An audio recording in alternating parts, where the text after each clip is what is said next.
É tão bom ter alguém para servir um café para cliente, para responder o WhatsApp, para vender mais serviços e produtos, mas qual é a hora correta de contratar uma recepcionista? Assiste essa aula que eu vou te responder.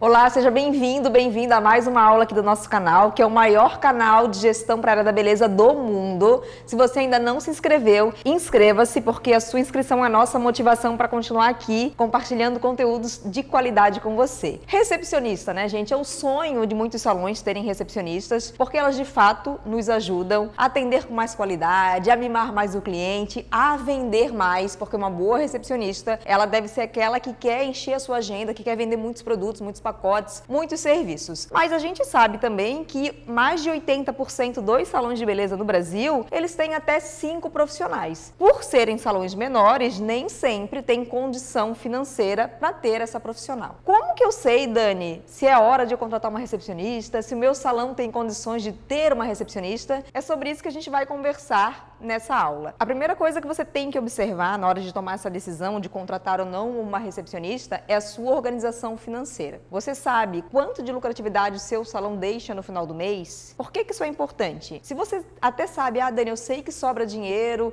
eu sei que não sobra, que o salão está dando prejuízo, aí você não deve contratar mesmo, mas se você não sabe o seu resultado financeiro, é difícil de você fazer essa tomada de decisão. Então, primeira coisa que você deve fazer, se você não sabe o seu resultado ainda, faça uma lista com as suas despesas, tudo que você paga no salão durante o mês, faça uma lista das suas receitas, de tudo que o seu salão fatura e observe no final desse mês a lucratividade desse salão. De forma bem geral, o meu conselho é o seguinte: você só deve contratar uma recepcionista se o custo dela for no mínimo 4 vezes menor do que a lucratividade que o seu salão deixa. Vamos pensar o seguinte, tá? Você fez lá suas contas, viu que faturei X, sobrou Y, sobrou R$8.000. Se sobrou R$8.000, você pode investir até R$2.000 numa recepcionista. Por quê? Pensa aqui comigo, porque às vezes a gente quer meio que se enganar, sabe?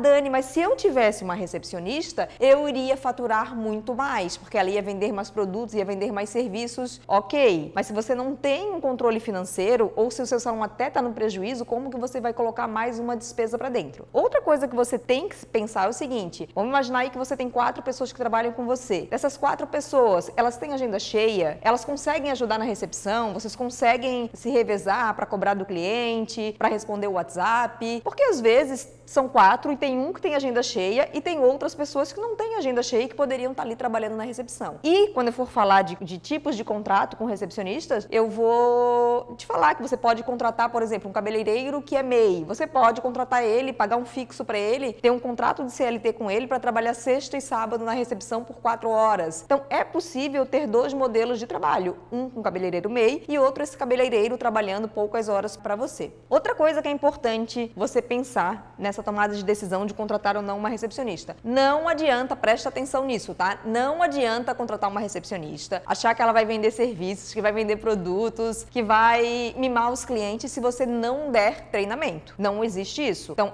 não tenho tempo para treinar, não tenho paciência para treinar, não contrata, porque a recepcionista, ela é o cartão visita de um salão de beleza, né? É ali na recepção que o cliente tem a primeira e a última impressão. Então, a recepcionista tem que ser, assim, uma encantadora de clientes, uma vendedora de serviços. E isso não acontece de forma natural. Isso vai exigir treinamento da sua parte. Eu sei.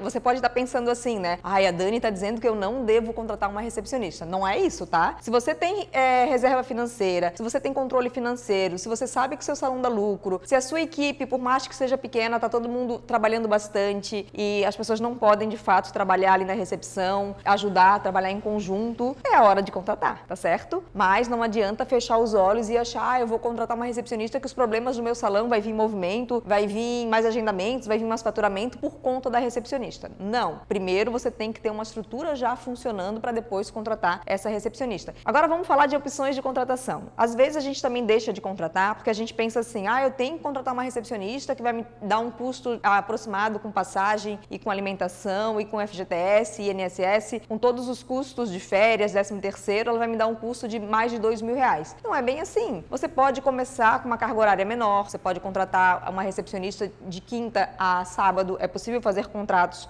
com carga horária menor. Você pode contratar um estagiário, você pode, como eu falei no começo do vídeo, contratar uma pessoa que trabalha com você no MEI, mas assinando a carteira dessa pessoa por X horas. Então não pensa também em começar já com alguém num horário completo se você não tem a reserva financeira ou a lucratividade para isso. Começa de forma menor, vai dando um passinho depois do outro. Ou também, né, às vezes a gente consegue contar com ajuda, a gente que tem empresas pequenas, a gente conta com a ajuda de familiares, de uma irmã, de um filho, de um sobrinho. Então, dê um passinho de cada vez. Lembrando também que hoje, para facilitar no atendimento da recepção, a gente tem aplicativos no qual o cliente faz o agendamento sozinho. Isso já ajuda bastante, né? Porque aí é um trabalho a menos que tem para recepcionista fazer. Tem salões de beleza, tem uma aluna minha que tem um salão de beleza maravilhoso, lindo, lá em São Paulo, e ela deixa o cliente pagar na saída. Deixa a máquina de cartão de crédito, o cliente leva o boleto dele e paga ali na saída, ou faz o Pix na saída. Então tem um alto